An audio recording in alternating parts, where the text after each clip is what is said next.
আল্লাহ নবী সাল্লাল্লাহু আলাইহি ওয়াসাল্লাম বলেন, আকরাবু মা ইয়াকুনুল আবদু মির রাব্বিহি ওয়া হুয়া সাজিদ।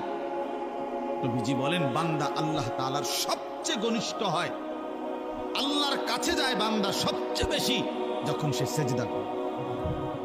কি করে ভাইয়া বলেন না? সেজদা করে। সেজদা করলে বান্দা আল্লাহর সবচেয়ে প্রিয় হয়। আর আরবিতে একটা নিয়ম আছে, আপনার কোন জিনিসের পক্ষ দেখে উল্টাটা বোঝা যায়, উল্টাটা দেখে বাওটা বোঝা যায়। তো অরাফুল আশিয়া বিল আদদাদ, তো এটার উল্টা যেটা, তো এটাও তো বোঝাই যায়। আল্লাহ তাআলার সবচেয়ে ঘনিষ্ঠ হয় সেজদার দ্বারা, তো আল্লাহ তাআলার সবচেয়ে দূরে হয় সেজদা না করার। বান্দা আল্লাহ তাআলার কাছে সবচেয়ে ঘৃণিত হয় যখন সে সেজদা করে। এই জন্য একটি সেজদা, একটি মাত্র সেজদা যার দ্বারা এক রাকাত হয় না, এক রাকাত নামাজ হওয়ার জন্য দুইটা সেজদা লাগে। একটি সেজদা না করার কারণে কিতাবের কোন বর্ণনা আছে, ইমাম কুরতুবী বলছেন ৮০,০০০ বছর ইবলিস আল্লাহর বন্দেগী করছে। তা ৮০,০০০ বছর ইবাদতের পরে গিয়েও একদিন একবার আল্লাহ তাআলার একটা হুকুম সেজদা, একটা সেজদা করে নাই। তো আল্লাহ তাআলা অনন্তকালের জন্য তাকে মরদুদ, মালউন, শয়তান, ইবলিস, তারে রাজিম, অভিশপ্ত বানায় দিছে, অভিশপ্ত বানায় দিছে। আরে অপদার্থ সন্তান, এই নওজোয়ান, তুই কতগুলো সেজদা দেস নাই, নাফরমান, কত বড় শয়তান,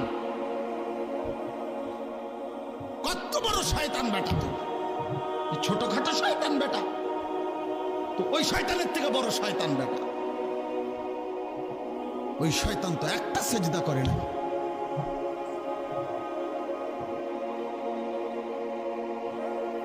তুমি শয়তান কয়টা সেজদা করবে? কতদিন হয় ফজরের নামাজ পড়ো না? কতদিন হয় বলো? এখন ছেলেরা দাঁড়ায় দাঁড়ায় বলো ফজরের জামাত কয়টা? কতদিন হয় মসজিদে ফজরের নামাজের জামাত? হ্যাঁ, রাসূলুল্লাহ সাল্লাল্লাহু আলাইহি ওয়াসাল্লামের স্পষ্ট হাদিস, ফজরের নামাজ মুমিনের নামাজ। ফজর যে পড়ে না, নবীজির স্পষ্ট সিদ্ধান্ত, সেটা মুনাফিক, পাক্কা মুনাফিক। ফজর রাসূল বলছে যে ফজর পড়েন এটা খবিস, খাবিসান নফস, খবিস। নবীজি বলছে যে ফজর পড়ে না এটা কাসলান, অলস, অপদার্থ। নবীজি বলছে যে ফজর পড়ে না তার দুই কানে শয়তান মুত্তা দেয়।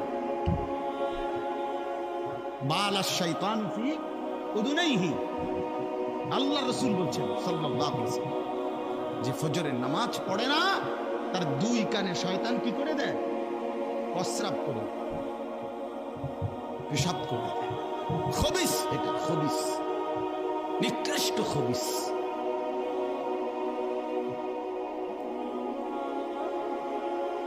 মান কাসুরা সালাতুহু হাসুনা ওয়াজহুহু, নবীজি বলে যে নামাজ বেশি পড়ে আল্লাহ তাআলা তার চেহারা সৌন্দর্যময় করে।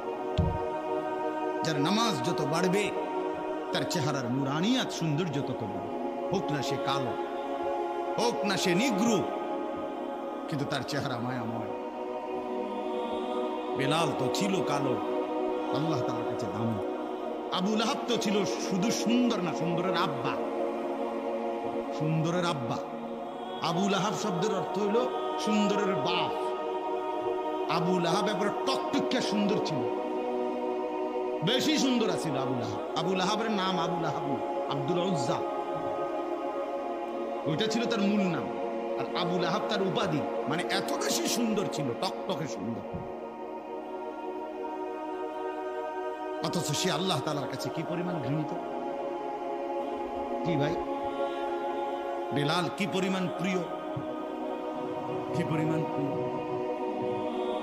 কোরআন শরীফ আছে সূরা নিসার মধ্যে ৬৯ নম্বর আয়াত, এক হাবশী সাহাবী, কালো নিগ্রু সাহাবী, আফ্রিকান হাবশী সাহাবী, একদিন নবীজিকে, এক সাহাবী আল্লাহ নবী সাল্লাল্লাহু আলাইহি ওয়াসাল্লামকে একদিন বলছি, ইয়া রাসূলুল্লাহ, আমার একটা প্রশ্ন ছিল, কথা ছিল। আল্লাহ নবী সাল্লাল্লাহু আলাইহি সাল্লাম বলেন, বলো